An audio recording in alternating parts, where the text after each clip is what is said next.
Eight an instant of time. तो बस वही बात हम कोरिलेट करेंगे। अब डेफिनेशन एक बार देखो, the surface integral of electric field intensity over any closed hypothetical surface. ठीक है, यहां से लेकर सरफेस इंटीग्रल ऑफ और यहां तक, यहां से लो the surface integral of electric field intensity over any closed hypothetical surface. इसका मतलब क्या हुआ? Surface integral of electric field line, तो electric field intensity over any closed hypothetical surface, इसका मतलब क्या हुआ? इसका मतलब हुआ फाई फ्लक्स। देखो क्यों हुआ, एक चार्ज इमेजिन करो और इसको मैंने बोला क्यों, ठीक है, इसको मैंने किसी सरफेस के अंदर क्लोज कर दिया। अब ये चार्ज है तो पॉजिटिव चार्ज है, तो क्या होगा, इससे इलेक्ट्रिक फील्ड कहाँ जाएगा, बाहर के अंदर?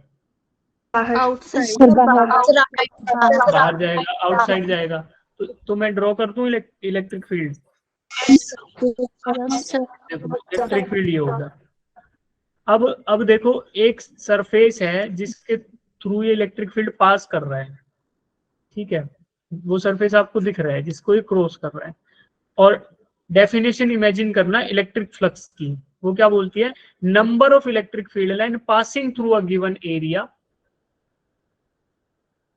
For at a given interval of time.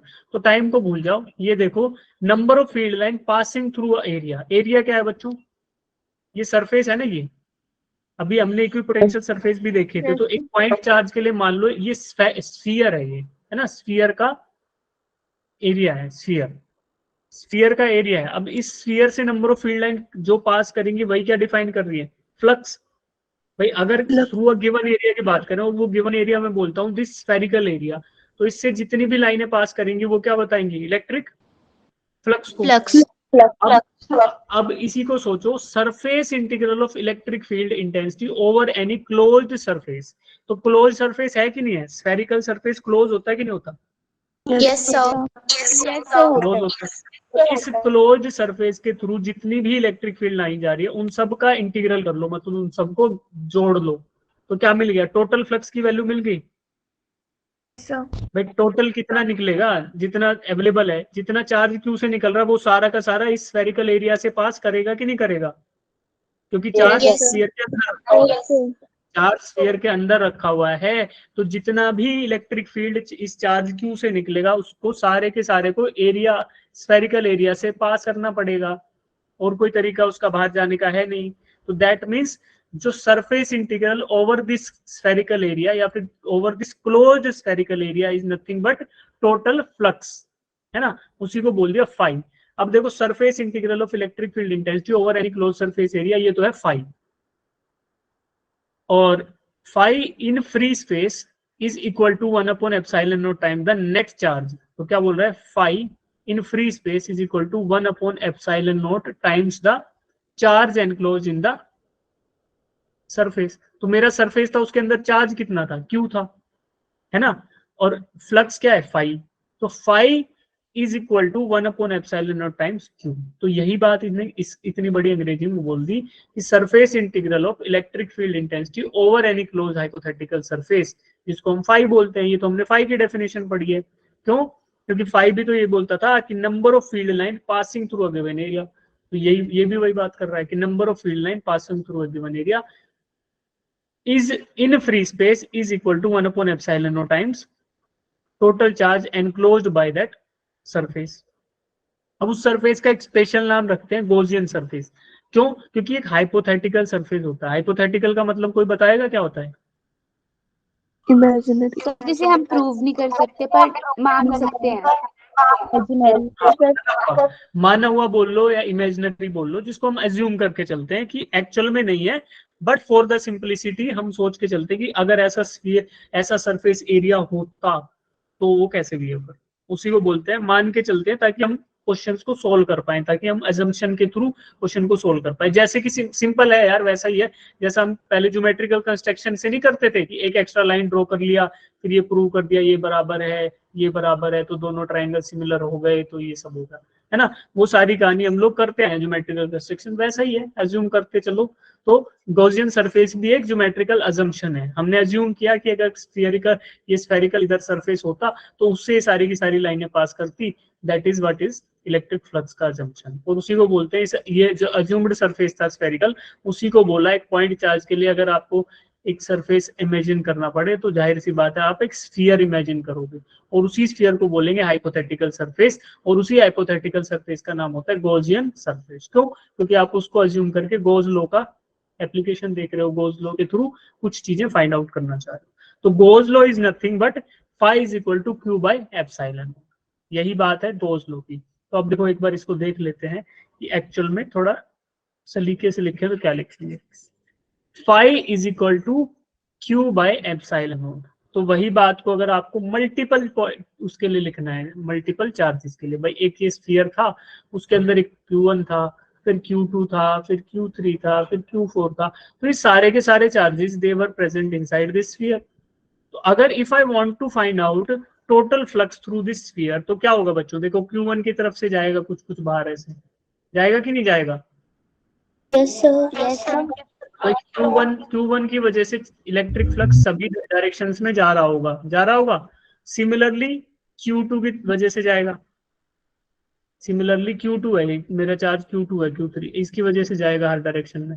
तो टोटल फ्लक्स क्या हो जाएगा, सभी को जोड़ दो भाई, जितना Q1 से जा रहा है, इतना Q2 से जा रहा है, Q3 Q4 सबके सबको जोड़ दो, तो that is nothing but summation I is equal to 1, यानी फर्स्ट चार्ज से लेके nth चार्ज तक, और सारे के सारे चार्जेस को जोड़ दो, तो total charge divided by epsilon, यही होगा क्या, टोटल फ्लक्स, जिसको बोलेंगे फ्लक्स फाई ई।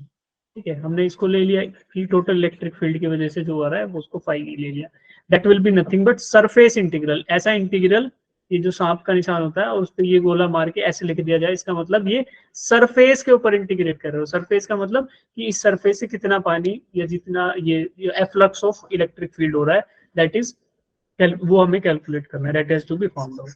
अब ये आपको पता कैसे चलेगा, बाय इंटीग्रेटिंग की, आपने छोटे छोटे एलिमेंट ले लिए, DS DS DS, area vector जब पढ़ रहे थे तो बोला था ना एलिमेंटल एरिया लेना है, छोटा सा एरिया लेना है तो डीएस लेंगे, तो डीएस आपने लिया, आपने छोटे से एलिमेंट के थ्रू काउंट की कि हाँ जी 2 लाइनें जा रही है, अगला एलिमेंट लिया उससे 2 जा रही है, 2 2 4 6 8 ऐसे जोड़ते चले गए, सबके सबको जोड़ लोगे तो क्या आपको total field line passing through given area मिल जाएगी?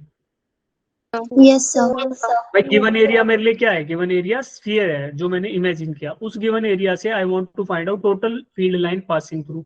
तो कैसे करेंगे, छोटे छोटे एरिया के टुकड़े लो, उनमें से काउंटिंग करते जाओ और सबको जोड़ लो पूरे के पूरे सरफेस पे, तो वो क्या आएगा, total charge enclosed divided by epsilon not, यही कहता है गॉस थ्योरम या गॉस लॉ।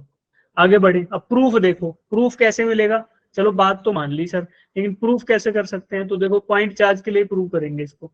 एक पॉइंट चार्ज है स्फीयर के अंदर सिचुएटेड है, पॉइंट ओ पे प्लस क्यू, जैसा अभी इमेजिन करा, एक एलिमेंटल एरिया ले लिया, एक एलिमेंटल एरिया लिया जिसके थ्रू इलेक्ट्रिक फील्ड लाइन, ये येलो ब्लू कलर की दिख रही है आपको, इलेक्ट्रिक फील्ड लाइन जो कि जा रही है, और एरिया वेक्टर क्या होगा, इस एरिया के परपेंडिकुलर, तो ये आपको दिख रहा है येलो कलर का, तो E and ds they are pointing in the same direction, तो मैं क्या कर सकता हूँ, इलेक्ट्रिक फ्लक्स की वैल्यू E डॉट ds थी, phi is equal to E dot D S, ये तो हम पढ़ते हुए आए, तो phi is equal to E dot D S लिखा, तो आप क्या लिख सकते हो, is equal to 1/4 pi epsilon naught Q by R square, ये तो हो गया आपका ई, ये तो ई है। क्यों, ई आपको बताया था क्या था, ई 1/4 नहीं, force per unit test charge, force per unit charge is equal to electric field intensity, तो और फोर्स कहाँ से मिलेगा, फोर्स की वैल्यू कूलम्ब्स लॉ से। अरे रुको यार, सब भूले बैठे हो तुम, फोर्स डिवाइडेड बाय क्यू, और फोर्स कहाँ से मिल रहा था, 1/4 पाई एप्सिलॉन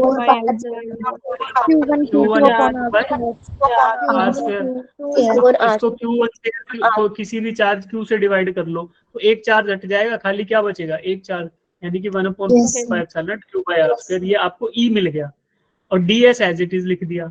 अब देखो वेक्टर्स थे तो उनके डायरेक्शन में यूनिट वेक्टर भी लिखना पड़ेगा, एक मैग्नीट्यूड का पार्ट और दूसरा उसके डायरेक्शन को सिग्निफाई करने के लिए यूनिट वेक्टर। तो देखो आर कैप वेक्टर किसके डायरेक्शन में है, ई के डायरेक्शन में, जो ई है उसके डायरेक्शन में एक यूनिट वेक्टर है जिसको बोला आर कैप, और दूसरा एन कैप किधर है जो डीएस के डायरेक्शन में है। तो दोनों के दोनों R cap and DS both are pointing in the same direction. तो क्या करेंगे, आप मैग्नीट्यूड को इकट्ठा ले लो और मल्टीप्लाई कर दो 1/4 pi epsilon Q by R square into DS.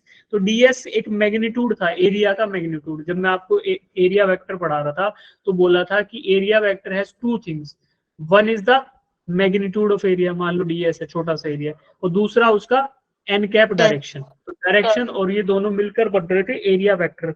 और एरिया वेक्टर को अगर आपने लिखा अलग अलग टर्म्स में, मैग्नीट्यूड प्लस यूनिट वेक्टर, तो मैग्नीट्यूड क्या है डीएस, क्योंकि एक छोटू सा एरिया है। क्यों, क्योंकि हम सर इंटीग्रेट करेंगे, छोटे छोटे एरिया लेंगे इंटीग्रेट करेंगे। क्यों, देखो अभी ये स्फीयर था, इस स्फीयर को आपने छोटे छोटे एरियाज में तोड़ दिया, उनमें से एक छोटा टुकड़ा ये है जो इमेजिन कर रहे हैं, जिसपे हम कैलकुलेशन कर रहे हैं, और इसकी वैल्यू है डीएस, लिखी भी हुई है, ठीक है। अब क्या करेंगे, यूनिट वेक्टर्स को मल्टीप्लाई करेंगे। तो जब दो यूनिट वेक्टर एक ही डायरेक्शन में हो और उनका डॉट प्रोडक्ट लेना हो तो क्या होगा, 0 वन आएगा। वन जो जीरो बोल रहे हैं वो थोड़ा सोच के बोलो, वन आएगा। क्यों आएगा, देखो आई कैप क्या था, I cap dot I cap one, J cap dot J cap one, K cap dot K cap one, और इसके अलावा जो कॉम्बिनेशन बटेंगे आई जे का, जे आई का, जे के का और के जे का, तो वो सारे के सारे क्या आएंगे, जीरो, बिकॉज उनके बीच में एंगल क्या है 90 डिग्री। डॉट प्रोडक्ट क्या होता है, ए बी कोस थीटा की A B sine theta, AB cos dot product होता है ए बी कोस थीटा, और कोस थीटा कोस थीटा की वैल्यू नॉन जीरो तभी हो सकती है जब वो जीरो हो। कोस 90, अगर दो वेक्टर्स आपस में 90 डिग्री बना रहे हैं, जैसे मान लो I want to take dot product of I cap क्या है एक्स डायरेक्शन का यूनिट वेक्टर, और जे कैप वाई डायरेक्शन, तो इनके बीच में एंगल कितना है 90 डिग्री। अगर इन दोनों का डॉट प्रोडक्ट लेना है आई डॉट जे, तो क्या आएगा आई जे कोस थीटा, और कोस 90 हो जाएगा, तो क्या होगा बच्चों, ये पार्ट क्या होगा, जीरो। तो ये जब आई कैप और आई कैप का लोगे तो क्या होगा, तो आपको कोस जीरो मिलेगा, यानी कि वन। और यूनिट वेक्टर का मैग्नीट्यूड क्या होता है सर 1 क्या होता है, यूनिट वेक्टर का मैग्नीट्यूड 1 अरे बताओ भाई, सब लोग बताओ क्या होता है यूनिट वेक्टर का मैग्नीट्यूड। 1 यूनिट का मतलब क्या होता है, यूनिट का मतलब एकता, एकता का मतलब एक का मतलब one is the magnitude of unit vector. तो बच्चों देखो, जब आप आई कैप डॉट जे कैप ले रहे हो तो क्या करोगे भाई, ऐसे करते थे ना, वेक्टर ए डॉट बी अगर कर रहे हो तो उसका फॉर्मूला क्या था, magnitude of A times magnitude of B times cos of angle between them. तो अब देखो कोस थीटा तो ठीक है, जब जीरो एंगल हो गया, when the two vectors are pointing in the same direction, तो ठीक है क्या करोगे, बट ये मैग्नीट्यूड ले रहे हो आर कैप का, तो आर कैप क्या था यूनिट वेक्टर, और यूनिट वेक्टर का मैग्नीट्यूड वन। तो सिमिलरली एन कैप भी यूनिट वेक्टर था तो उसका मैग्नीट्यूड वन, और cos of zero because they are pointing in the same direction, तो कोस जीरो भी वन, तो वन इंटू वन क्या हुआ वन। ठीक है, ऐसा हमने पढ़ लिया था पिछली बार 11th में, आपको पढ़ाया होगा किसी ने, लेकिन आप सब भूल गए हो। ठीक है, तो अब भैया हम तुम्हें क्या ही बोले, रिवीजन करना, नोट्स शेयर कर सकता हूँ मैं, तो रिवीजन करो, ध्यान रखो भाई क्या पढ़ाया जा रहा है। ठीक है, उसके बाद हम क्या बोलूंगा, यहाँ तक आ गए, तो अब मैं वैल्यू रख देता हूँ आर कैप एन कैप की जगह वन, और बाकी मुझे मिल गया ये, यानी कि D phi is equal to this, कि एलिमेंटल एरिया के थ्रू फ्लक्स जो है, यानी कि उस पर्टिकुलर एलिमेंट ऑफ एरिया के थ्रू जितना फ्लक्स जा रहा है उसी को बोल दिया 1/4 pi epsilon Q ds by R square. इसी को इंटीग्रेट कर दूंगा, कैसे, छोटे से एलिमेंट के थ्रू मिल गया, अब टोटल एरिया के थ्रू निकालना है तो क्या करना पड़ेगा, इंटीग्रेशन, कहाँ पे, पूरे के पूरे सरफेस पे, तो लिख दिया फॉर्मूला। अब हमें पता है कि 1/4 pi epsilon naught this is constant, Q by R square is also constant. क्यों, क्योंकि चार्ज एक बार फिक्स हो गया गॉसियन सरफेस के अंदर तो वो तो वही वैल्यू रहने वाली है, आर स्क्वायर ये आ गया 1/4 पाई, सब कुछ कांस्टेंट है, तो कहाँ आ जाएगा, इंटीग्रेशन से बाहर, अंदर केवल क्या बचा, एरिया, यानी कि एरिया निकाल लो, यानी कि टोटल एरिया निकाल लो। अब हमें टोटल एरिया पता है क्या, what is the total surface area of a sphere, क्या होता है बच्चों, 2 pi r 4 pi R square. कितने बच्चों को ऐसा लग रहा है कि ये सही बोल रहे हैं 4 pi R square? Total outer surface area of a sphere 4 pi R square. देखो अब डेरिवेशन देख देख के सब लोग सो जा रहे हैं, चले भी गए कुछ बच्चे छोड़ के, जाने दो। अब मैं बोलूंगा ही नहीं तुम्हें, रुकना है तो अपने लिए रुको, नहीं रुकना तो मत, क्योंकि तुम्हारा फायदा है भाई इसमें। डेरिवेशन अच्छे से समझ लोगे तो 4 क्वेश्चन एक्स्ट्रा कराओगे एग्जाम में, नहीं समझोगे तो कोई बात नहीं।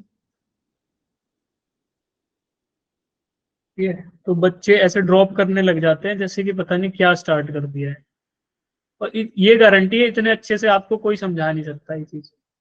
बुक से तो भूल जाओ, कोई टीचर भी नहीं समझाएगा। With animation, with each and every step, with each and every step that, उसमें जो रिकॉल करना है 11th का वो भी है ना। तो हम लोग, जब मैंने आपका ये डेरिवेशन स्टार्ट किया था 45 स्टूडेंट थे हम लोग, अभी कितना है क्लास में? 39। तो ये 6 बच्चे जो चले गए है ना, ये जो 6 बच्चे ड्रॉप कर गए, इनका नीट का पेपर अलग से आएगा। ठीक है, अभी 7 लोग ड्रॉप कर गए, एक बच्चा और डिस्कनेक्ट हो गया, तो इनका पेपर अलग से बनेगा ना, तो अच्छी बात है भाई। इनके जुगाड़ है, ये मोदी जी से जानकारी है इनकी, इनका पेपर अलग से बन के आएगा। ठीक है, तो बढ़िया है, बढ़िया है भाई। तुम डिस्कनेक्ट करो, तुम्हारा फायदा है इसमें, और हो सके तो आया भी मत करो। क्या ही आना भाई, जो पढ़ना ही नहीं तो काहे ज्वाइन करके वो ढकोसला पूरा करना। सही बात है ना बच्चों? Yes sir. नेक्स्ट ये तो पढ़ना चाहिए, और बिना पढ़ने के लिए आ रहे हो तो फिर आओ भी मत क्या ही फायदा। तो देखो अब, तो अब मुझे टोटल एरिया, ये देखो क्या कर रहे हैं बच्चों, सरफेस एरिया फाइंड आउट कर रहा हूं मैं। एलिमेंट था, उस सारे के सारे एलिमेंट को जोड़ दूं भाई, मैंने छोटे छोटे एलिमेंट ले लिए, उन सबके एरिया को जोड़ दूं तो क्या मिलेगा? Total surface area of this sphere, और वो मुझे पता है 4 पाई आर स्क्वायर होता है। तो इंटीग्रेशन स्किप होके सीधा फॉर्मूला आ गया। क्यों? क्योंकि मैंने एक सिंपल सरफेस इमेजिन किया था, गॉसियन सरफेस जिसको बोल देते, यानी आर्बिट्रेरी या फिर इमेजिनरी या फिर हाइपोथेटिकल। ये जो हाइपोथेटिकल की बात हो रही है ना ऊपर, या इमेजिनरी या गॉसियन, वो मैंने जानबूझकर एक स्फीयर इमेजिन किया था। क्यों? क्योंकि स्फीयर का सरफेस एरिया मुझे मालूम है। तो ये वाला जो स्टेप था ना इंटीग्रेशन, ये सीधा आंसर आया 4 पाई आर स्क्वायर। बस वैल्यूज लिखेंगे, अब क्या करेंगे? उड़ा देंगे। 4 पाई आर स्क्वायर को उड़ाएंगे तो क्या मिलेगा बच्चों? देखो 4 पाई से ये 4 पाई उड़ गया, अगला स्टेप क्या आएगा? क्यू बाय, क्या क्या ये बात पूरी नहीं होगी? देखो लेफ्ट हैंड साइड में फाइव लिख दिया, और राइट हैंड साइड में क्यू बाय एप्सिलॉन नॉट। और यही बात किसने बोली? गॉस सर ने। इन्होंने भी तो यही बात बोली, और प्रूफ मिल गया। हमने स्टार्ट किया कहाँ से? हमने स्टार्ट किया इलेक्ट्रिक फील्ड इंटेंसिटी, यानी कि इनडायरेक्टली हमने स्टार्ट किया कूलम्स लॉ से, और हम कहाँ पहुंच गए? गॉस लॉ पर। ठीक है ना, तो क्यू बाय एप्सिलॉन नॉट ये हमें डिराइव हो गया, और कुछ भी नहीं, सिंपल स्टेप थे। ई की वैल्यू रखो, इंटीग्रेट कर दो, इंटीग्रेशन भी नहीं करना, सीधा फॉर्मूला रखना है। क्यों? क्योंकि गॉसियन सरफेस का चॉइस मेरे पे छोड़ दिया। जब गॉस सर ने फॉर्मूला डिराइव किया तो उन्होंने बोल दिया जा बच्चा जो मन करे वो चूज कर लियो, जिसका एरिया तुझे पता हो। तो मैं स्फीयर ही लूंगा ना भाई, मैं तो स्फीयर का एरिया जानता हूँ। अच्छा, इसमें रैंडम कोई भी सरफेस चूज कर सकते हो, बट उस सरफेस का अगर एरिया फाइंड आउट करना टफ हो जाएगा तो फिर आप लोगों के लिए सिंपलिसिटी की बजाय गॉसियन सरफेस की वजह से टफनेस ज्यादा बढ़ जाएगी ना, दिक्कत ज्यादा बढ़ जाएगी। तो हम लोग सिंपल एरियाज इमेजिन करेंगे। जब पॉइंट टास्क दिया होगा तो सीधा स्फीयर इमेजिन करो, आगे बढ़ो, इतनी सी बात है। अब आगे देखते हैं भाई, जब हो गया, हाँ अब देखते हैं गॉसियन सरफेस किसी भी रैंडम शेप के लिए। अब हमने देख लिया अगर गॉसियन सरफेस स्फीयर होता तो क्या होता, लेकिन अगर कोई भी रैंडम गॉसियन सरफेस होगा तो क्या होगा? स्टेप्स सेम रहने वाले हैं, कुछ भी चेंज नहीं होगा। देखो जहां तक स्टेप सेम है वहीं तक लिख दे रहा हूं, जहां तक सारे के सारे स्टेप सेम है। देखो कुछ चेंज आया? No sir. भाई सीधा स्टार्ट किया, फाइव की value E dot D S होती है जी, लास्ट में भी थी। 1/4 pi epsilon Q by R square, ऐसे के ऐसे लिख लिया। फिर ये लिख दिया, वेक्टर आर था तो यूनिट वेक्टर लिख दिया, ये डीएस वेक्टर था तो इसके साथ यूनिट वेक्टर लिख दिया। फिर क्या किया? कांस्टेंट थे सारे तो इधर एक साथ लिख लिया मैग्नीट्यूड वाले पार्ट, यहाँ वेक्टर वेक्टर का डॉट प्रोडक्ट लिख दिया। अब यही बात लिखी कि डॉट प्रोडक्ट 1 के बराबर होता है, इसकी वैल्यू 1 रख दी। सॉरी 1 नहीं होगा, इसकी वैल्यू होगी कोस थीटा। अब देखो 1 क्यों नहीं होगी वो ध्यान दो। क्या इस केस में एरिया और उसका मैग्नीट्यूड का जो इलेक्ट्रिक फील्ड का और एरिया वेक्टर का डायरेक्शन सेम है? No sir. नहीं है ना। देखो ये रैंडम शेप है, तो यहाँ एलिमेंट इसकी डायरेक्शन इधर होगी, अगर यहाँ एलिमेंट लोगे तो इधर होगी एरिया वेक्टर की। तो हर जगह पे एरिया वेक्टर की डायरेक्शन चेंज हो रही है, बट यू और इलेक्ट्रिक फील्ड तो हमेशा ऐसे बाहर की तरफ जाएगा, क्योंकि आइसोलेटेड पॉइंट चार्ज है तो जाएगा। तो हर एक पर्टिकुलर एलिमेंट पे, हर एक पर्टिकुलर जगह पे थीटा की वैल्यू कहीं नेगेटिव भी है, कहीं पॉजिटिव भी है, और सारी की सारी वैल्यूज अलग अलग है। तो that's why we simply take it as cos theta. ठीक है, थीटा है, हमें नहीं पता कितना है, बट हम कोस थीटा ही लिख लेंगे इसको। क्यों? क्योंकि there is some non zero value of this cos theta. तो क्या बचा? मैग्नीट्यूड तो हमें पता है, यूनिट वेक्टर का मैग्नीट्यूड तो 1 ही रहेगा, 1 × 1 × cos theta, that is cos theta. तो अब वो वैल्यू यहाँ रख दो, 1 की जगह कोस थीटा रख दिया, तो ये डिफरेंस आया। और इसके बाद क्या करना है? Phi is equal to integration D phi. अब देखो कैसे होगा। अब मैंने कांस्टेंट वाला पार्ट बाहर निकाल लिया सारा का सारा, तो मुझे क्या मिला? डी ओम। डी ओम क्या होता है? देखो मैंने क्या किया बच्चों, जो ये वैल्यू थी ना ds/r, ds/r को चेंज कर लिया, ds/r² को मैंने चेंज कर लिया सॉलिड एंगल के फॉर्म में। सॉलिड एंगल क्या होता था? Area divided by r², area divided by r²। ठीक है, तो मैंने ये वाला एरिया था ds cos theta divided by r² किया, इसको डी ओम लिख लिया। डी ओम मतलब सॉलिड एंगल। अब देखो एक सॉलिड एंगल इतने से एलिमेंट को स्पैन कर रहा है, और पूरा का पूरा अगर सॉलिड एंगल ले लिया तो क्या वो सारे के सारे एरिया को स्पैन कर लेगा इसको? भाई देखो, अगर एक डायरेक्शन है, एक डायरेक्शन में लाइट जा रही है, तो वो थोड़े से एरिया पे गिर रही है। अगर चारों डायरेक्शन में लाइट जाएगी, सभी डायरेक्शन में लाइट जाएगी, तो ये पूरे के पूरे एरिया पे नहीं गिरेगी अंदर से। देखो तो इसी को बोलते हैं कि सॉलिड एंगल अगर पूरा है, पूरा का पूरा जितनी भी मैक्सिमम वैल्यू सॉलिड एंगल की है, जैसे मान लो 2D में सोचो, 2D में क्या बोलते हैं, अगर यहाँ से स्टार्ट हुआ और पूरा एक राउंड काट के वापस यहीं आ गया, तो कितना डिग्री एंगल मैंने मूव किया?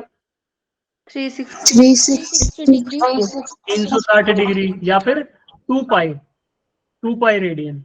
और अगर ऐसा ही 3D में सोचो कि 3D में कोनिकल था, लाइट ऐसे गिर रही थी थोड़ा टॉर्च जैसे, और वो पूरा ऐसे खिल गई, जैसे फूल खिलता है ना, पूरा खुल के और चारों तरफ लाइटें हो गई, उसके हर तरफ लाइट हो गई, तो क्या उसने पूरा का पूरा 3D एंगल भी कवर कर लिया? Yes sir. 3D एंगल की मैक्सिमम वैल्यू होती है 4 पाई, और यूनिट क्या होगा? स्टेरेडियन। तो 4 पाई होता है, जैसे 2D में 2 पाई हो रहा है ना, ऐसे 3D में जब 3 डायमेंशन में जब आप सॉलिड एंगल की मैक्सिमम वैल्यू लेते हो तो 4 पाई होती है। ठीक है, जैसे 3D में क्या किया, एक जगह से स्टार्ट हुए घूम के वापस आ गए, ऐसा सॉरी 2D में एक जगह से स्टार्ट किया और घूम के एक राउंड मारा, तो 2 पाई रेडियन होगा। ऐसे 3D में क्या होगा, जैसे ऐसे बंद था तो ऐसे थोड़ा सा स्पेन किया, फिर पूरा और ज्यादा एरिया, 4 और ज्यादा, फिर पूरा का पूरा एरिया ऐसे पे लाइट गिरने लगी, तो उसका मतलब हुआ कि पूरा का पूरा 3D एंगल आपने ले लिया। और 3D एंगल की वैल्यू होती है 4 पाई, ये याद रखोगे तो सीधा 4 पाई रखो। तो क्या कर सकते हो, 4 पाई से 4 पाई उड़ा दो, तो क्या मिलेगा? Q by epsilon. तो रैंडम शेप के लिए भी प्रूव हो गया। अब ये प्रूफ आएगा नहीं, बट आपने ध्यान से सुन लिया तो आपको ये समझ आ जाएगा कि हाँ यार बैकग्राउंड में ये चीज, ठीक है, ताकि आप लोग इमेजिन कर सको, आप सरफेसेस इमेजिन करके उनका सॉल्यूशन कर सको। अब देखो हम लोगों ने स्टार्ट किया था कूलम्स लॉ से गॉस थ्योरम। अब देखो डायरेक्टली बोल रहे हैं direction of Coulomb's law from Gauss theorem. Gauss theorem से कूलम्स लॉ डिराइव कैसे करना है, कोई दिक्कत नहीं है। Phi is equal to E dot D S Q by epsilon naught रखेंगे, फिर क्या करेंगे, फिर रखेंगे यही वैल्यूज दोबारा दोबारा। देखो यहाँ तक कुछ भी चेंज नहीं आया। इसके बाद क्या करेंगे, ई की वैल्यू ये रख दी, एरिया को ये रख दिया, क्यू बाई एप्सिलॉन नॉट रख दिया। अब ई निकाल लो यहाँ से। भाई आप पहले तो ई से लेके फाई निकाल रहे थे, अब फाई से लेके ई निकाल लो, तो ई की वैल्यू क्या आएगी? Q by 4 pi epsilon naught R square. तो क्या मिल गया आपको? ई मिल गया। अब फोर्स निकालना होगा तो एक बार फिर क्यू से मल्टीप्लाई कर दो, that means force is equal to Q1 Q2 4 pi epsilon naught R square. तो यही क्या है? Coulomb's law.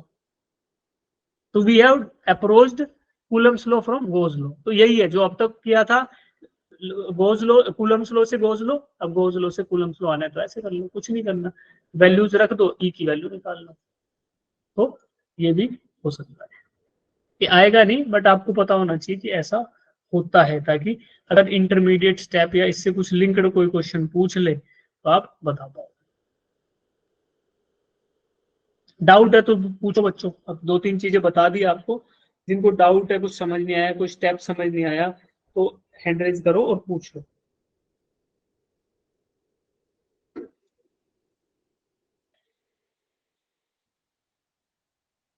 हाँ जी, हाँ जी, आवाज आ रही है मेरी? Yes sir. कितने बच्चों को समझ आया सारा? एक हैंड रेज करना, हैंड रेज करना जिनको ये सारी कहानी समझ आ गई जो अभी बताई मैंने। गोज लॉ की डेफिनेशन क्या होती है, फ्लक्स से कैसे रिलेटेड है, और ई की वैल्यू हम लोग कैसे निकाल पा रहे हैं इधर से। ठीक है, अच्छी बात है। देखो अब फायदा क्या हो रहा है, अब ये इतनी कहानी तो देख ली कि गोज लॉ होता है सर, फाई से रिलेटेड होता है। इसका फायदा क्या होगा? इसका फायदा electric field intensity find out करने में होगा। अगर ई की वैल्यू आपको एक पॉइंट चार्ज के लिए बोले तो वो तो हमने फाइंड आउट कर ली थी, एक डायपोल के लिए बोले वो भी फाइंड आउट कर ली थी। बट डिस्ट्रीब्यूटेड चार्ज हो, अगर ऐसा चार्ज हो उसका डिस्ट्रीब्यूशन हो रखा हो, तो अब इसके लिए बोले तो क्या करेंगे भाई, ये पॉइंट है पी। अब कितने चार्जेस के लिए करूंगा भाई? इनफाइनाइट चार्जेस है, कैसे करूंगा? पॉसिबल हो ही नहीं पाएगा। Superposition principle. बच्चे कितने कितने बार लगाओगे सुपरपोजिशन? मैं कह रहा हूँ इनफाइनाइट चार्जेस हैं, तो पूरा जिंदगी उसी में बिता दोगे क्या? सर एक नहीं होगा। स्मॉल एलिमेंट कंसीडर करेंगे इसमें। स्मॉल एलिमेंट, वो एक तो वो तरीका है कि स्मॉल एलिमेंट करके इंटीग्रेशन कर लो, वो भी पॉसिबल है, ठीक है। बट डायरेक्टली कैसे कर सकते हो? उस वाले प्रोसेस को सिंप्लीफाई करने का तरीका ये है गोज लो। यहाँ क्या करो, एक गोजियन सरफेस इमेजिन कर लो, उस गोजियन सरफेस के थ्रू फ्लक्स निकाल लो, और फ्लक्स को लिख दो phi is equal to E dot D S, है ना। तो अगर आपको एरिया पता है तो सीधा एरिया से डिवाइड करो फाई को, तो मिल गया क्या? इलेक्ट्रिक फील्ड इंटेंसिटी, है ना। तो इलेक्ट्रिक फील्ड इंटेंसिटी या तो एलिमेंट ले लेके फिर वो करो 1/4 pi Q by R square, Q by R square, Q by R square, या फिर फ्लक्स को पता निकाल लो, फ्लक्स वाला फॉर्मूला लगाओ, गोज लॉ से सीधा निकाल लो। अभी ये सारी चीज हम करेंगे, मैं आपको इंट्रोडक्शन दे रहा हूँ बस कि हमने ये गोज लॉ पढ़ा क्यों, गोज लॉ का हमें फायदा क्या होगा। हम इलेक्ट्रिक फील्ड इंटेंसिटी निकाल पाएंगे और उससे रिलेटेड जो क्वेश्चन है उनको अटेम्प्ट कर पाएंगे। तो ये हमारा मेन टारगेट है, गोज लॉ को फाइंड आउट करने का या गोज लॉ से क्वेश्चन निकालने, ठीक है। तो अभी डाउट किसी को नहीं है तो आगे बढ़ जाते हैं भाई। देखो application of Gauss law, electric field intensity due to an infinitely long straight charged wire. Infinitely long है, स्ट्रेट है, चार्ज है और वायर है। तो अब देखो नेगेटिव और पॉजिटिव इन्फिनिटी तक जा रहा है, ये इन्फिनिटी और इधर भी इन्फिनिटी। तो क्या हो सकता है? अब देखो, अब या तो आप वाला तरीका कि भैया एक एलिमेंट ले लो, बट कहाँ लिमिट माइनस इन्फिनिटी से प्लस इन्फिनिटी दूंगा, चलो ले लेंगे तब भी, बट इंटीग्रेशन तो फिर भी करना पड़ेगा, और वो इंटीग्रेशन थोड़ा लेंथी होगा, उसमें चांसेस एरर के ज्यादा होंगे। तो शॉर्टकट तरीका क्या है? गोज लो। क्या करना है गोज लो? गोज लो में सबसे पहला स्टेप होता है एक इमेजिनरी या अज्यूम किया हुआ या हाइपोथेटिकल या फिर गोजियन सरफेस इमेजिन करो। तो गोजियन सरफेस की वैल्यू वो क्या होती है कि परपेंडिकुलर होना चाहिए इलेक्ट्रिक फील्ड उसकी। तो देखो गोजियन सरफेस इमेजिन कर लिया, क्या होगा? एक सिलेंडर इमेजिन करो, होलो सिलेंडर, होलो सिलेंड्रिकल शेल इमेजिन करो, दिखा ग्रीन कलर का। Yes sir. यस अब देखना मैं क्या करूंगा, इस पे 3 अलग अलग पॉइंट लूंगा, 1 पॉइंट, 2 पॉइंट, 3 पॉइंट। तो ए पॉइंट दिखा सबको, एक सरफेस एलिमेंटल एरिया यस ए सर। ब्लू कलर का, ठीक है। तो इसका एरिया वेक्टर किधर होगा भैया? ये राइट साइड वाले को रिप्रेजेंट कर रहा है, तो इससे परपेंडिकुलर होगा, तो pointing towards right. This is the elemental area A, उसका डायरेक्शन है डीएस, ठीक है। फिर देखो दूसरा एरिया लेंगे बी, लेफ्ट साइड में बी आया, तो बी का एरिया वेक्टर होगा लेफ्ट साइड में पॉइंटिंग, और इलेक्ट्रिक फील्ड इधर से क्या होगा? डाउनवर्ड। भाई देखो इससे इलेक्ट्रिक फील्ड ऐसे निकलेगा ना सभी डायरेक्शंस में, क्योंकि infinitely yes charge sir. Wire है। जैसा मैंने आपको इनफाइनाइटली चार्ज सरफेसेस के लिए बताया था कि यूनिफॉर्म इलेक्ट्रिक फील्ड जनरेट होगा, उसी प्रकार से इनफाइनाइटली चार्ज 1D या फिर एक वायर के लिए ऐसा होगा, 3D स्पेस में सभी डायरेक्शंस में ऐसा रहेगा स्ट्रेट।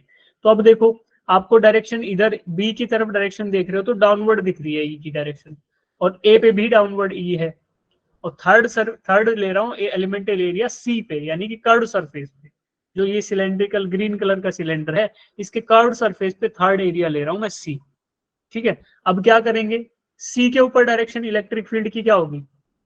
जो डायरेक्शन एरिया वेक्टर की है, यानी अपवर्ड, अपवर्ड डायरेक्शन है एरिया वेक्टर की, सेम डायरेक्शन किसकी है, इलेक्ट्रिक फील्ड की, है ना। तो इलेक्ट्रिक किसी बच्चे ने बोला कि ए परपेंडिकुलर होगी, तो वो परपेंडिकुलर क्या बोल रहे हैं, वो बोल रहे हैं कि इस एलिमेंट के परपेंडिकुलर होगी एरिया वेक्टर की डायरेक्शन, बिल्कुल सही बात है। और इन दोनों की, एरिया वेक्टर की और इलेक्ट्रिक फील्ड वेक्टर की, इलेक्ट्रिक फील्ड इंटेंसिटी का जो वेक्टर, उन दोनों की डायरेक्शन क्या है, सेम है। सेम का मतलब क्या, थीटा कितना हुआ इनके बीच में, जीरो, जीरो बच्चों, जीरो, सेम डायरेक्शन मतलब जीरो। और यहाँ पे कितना थीटा, 90 डिग्री। अब देखो ई डॉट डी एस करूं मैं, मान लो पॉइंट ए के ऊपर एरिया ए है, उस पे ई डॉट डी एस निकालूं, तो ई डॉट डी एस क्या होता, E D, E D S yes sir. Cos theta. भाई A vector A dot vector भी क्या होता है, ए बी कोस थीटा, तो वेक्टर ए था ई और वेक्टर बी क्या था डीएस, तो E dot B into cos theta. और थीटा कितना है वेक्टर ए पे, डीएस में, और ई में कितना एंगल है, 90 डिग्री। तो ई लिख दिया, डीएस लिख दिया, और कोस ऑफ 90 लिख दूं, तो कोस 90 क्या होता है, जीरो तो पूरी की पूरी वैल्यू क्या होगी, जीरो। और ई डॉट डीएस क्या होता है, ई डॉट डीएस को ही हम फाई बोलते हैं। भाई फाई का मतलब क्या था, ई डॉट डीएस यानी कि total number of electric field line passing through this D S area, तो उसी को बोला फाई। अब ये फाई की वैल्यू क्या आ गई, जीरो। और हमें ज्योमेट्रिकली भी दिख रहा है कि सर सारी की सारी लाइनें तो ऐसे जा रही हैं, तो इधर से तो कुछ निकलेगा ही नहीं, सीधी बात है, ऐसे तो कुछ निकल ही नहीं सकता। क्यों, क्योंकि सभी की सभी लाइनें या तो ऊपर जा रही है या नीचे जा रही है, तो ज्योमेट्रिकली तो दिख ही रहा है, और मैथमेटिकली भी वो चीज प्रूव होती नजर आ रही है कि E dot D S is equal to zero, because cos is 90 degree, यानी कि डीएस वेक्टर और ई वेक्टर के बीच में 90 डिग्री का एंगल है। तो अब देखो क्या करेंगे, यही स्टेप देखेंगे। From Gauss law we know that phi is equal to E dot D S, उसको क्यू बाय एप्सिलॉन नॉट होता है, वो बाद में देखेंगे। तो पहले ई डॉट डी एस निकाल लें कि total surface area of this Gaussian surface will be curved surface area plus this right side वाला flat area plus this left side वाला फ्लैट एरिया। तो ये दोनों के दोनों फ्लैट एरियाज ऐड करूं और कर्व्ड सरफेस एरिया ऐड करूं, तो मुझे क्या मिलेगा, total surface area of this Gaussian surface, है ना। गॉसियन सरफेस की एक बात क्या बताई थी कि क्लोज्ड होना चाहिए ना, imaginary surface should be closed, क्योंकि तब हमने पहला इमेजिन किया था तो स्फीयर इमेजिन किया था, याद करो। तो अब ये सिलेंडर भी क्लोज होना चाहिए, और क्लोज होने के लिए एक तो कर्व होना ही चाहिए और उसके दोनों साइड के ढक्कन भी होने चाहिए, तो उन ढक्कनों का area plus this curve surface का एरिया। तो क्या करेंगे, इसको तीन टुकड़ों में बांट लेंगे। एक तो ए एलिमेंट को लेके इंटीग्रेट कर दो, लेफ्ट साइड वाले बी एलिमेंट को इंटीग्रेट कर दो, और सी वाले को लेके कर्व पे इंटीग्रेट कर दो, ठीक है। तो क्या करेंगे, देखो ई डॉट डी एस प्लस ई डॉट डी एस प्लस ई डॉट डी एस, पहले ए एलिमेंट के लिए, फिर बी के लिए, फिर सी के लिए। तो ए के लिए करोगे तो ये वाला फ्लैट एरिया, बी के लिए करोगे तो ये लेफ्ट साइड वाला फ्लैट एरिया, और सी के लिए करोगे तो ये कर्व एरिया। तो देखो इनकी वैल्यू रखता हूं दोबारा, ई डॉट डी एस क्या होता है, ईडीएस कोस theta cos theta cos theta. तो जब वैल्यूज रख रहे हो तो पहला ए में और इधर 90 डिग्री का एंगल है, तो कोस थीटा 90 जीरो, इधर बी पे जा रहे हो तो भी 90 डिग्री एंगल है, यहाँ भी 90 रखोगे तो जीरो, ईडीएस कोस जीरो, क्योंकि यहाँ पे एंगल जीरो है। जब सी पे बात करो, यानी सी सरफेस पे बात कर रहे हो, तो इनके बीच में एंगल क्या है, जीरो, यहाँ देखो है ना जीरो, तो उसकी वैल्यू जीरो रखेंगे तो क्या आंसर मिलेगा, E D S cos zero, cos zero होता है 1। तो अब ई कांस्टेंट वैल्यू, ई बाहर आ गया, integration of this D S area, D S कौन सा है, केवल और केवल this curved area, curved surface area, केवल ये कर्व्ड सरफेस एरिया। तो कर्व्ड सरफेस एरिया क्या होता है सिलेंडर का, 2 पाई आर एल डीएस की वैल्यू मैं रख देता हूँ, यानी कि total area, total curve surface area is going to be 2 pi R L. तो E into 2 pi R L is equal to 5, यानी total flux is equal to E into 2 pi R L. और वो हमें दिख भी रहा है कि केवल फ्लक्स इस कर्व्ड सरफेस एरिया से पास हो रहा है, तो that means electric field intensity into magnitude of this curved surface area is equal to total flux. तो वही वैल्यू यहाँ फाइंड आउट करी, उनको रखोगे तो आपको क्या मिलेगा, total flux is equal to Q by epsilon naught. और क्यू क्या होता है, चार्ज, चार्ज क्या होता है, linear charge density length, linear charge density भाई एल लेंथ थी, एल लेंथ के ऊपर चार्ज डिस्ट्रीब्यूटेड था, मान लो लेमडा, और लेमडा की वैल्यू मान लो ऐसे थी कि सम वैल्यू, अभी एग्जांपल लेते 2 कूलम्स पर मीटर, कि एक मीटर में 2 कूलम चार्ज है, उसी को बोले लीनियर चार्ज डेंसिटी। अगर आपको मान लो टोटल चार्ज निकालना हो तो you have to do lambda into L, भाई जितनी चार्ज डेंसिटी है उसको लेंथ से मल्टीप्लाई कर दोगे तो आपको चार्ज मिल जाएगा। तो lambda L is equal to charge, उसकी वैल्यू आ रखी। ये हम सबने पढ़ा था जब चार्ज डिस्ट्रीब्यूशन पढ़ाया था, उस टाइम पे लैम्डा का मतलब क्या था, लीनियर चार्ज डेंसिटी। सिग्मा का मतलब क्या था, सरफेस चार्ज डेंसिटी, है ना। और रो का मतलब क्या था, volumetric charge density. E is equal to 2πRL, ये पहला आया, ये फाई की वैल्यू आई लेफ्ट साइड, जो पिछले स्लाइड में था। फाई क्या आया था, phi is equal to E into curved surface area जो कि 2πRL था। तो उसको फाई को गोज लो क्या बोलता है, phi is equal to Q by epsilon naught, है ना, एप्सिलॉन नॉट। और Q क्या होता है, linear charge density into length divided by epsilon naught. अब फाई की वैल्यू 2πRL रख दी और उसको रख दिया lambda L by epsilon naught. अब यहाँ से E आ सकता है, क्या आएगा, सीधा 2πRL को डिवाइड कर दो is equal तो to E 1 क्या by आएगा, 2 pi epsilon naught pi L upon RL L से हम cancel हो जाएंगे। देख लो।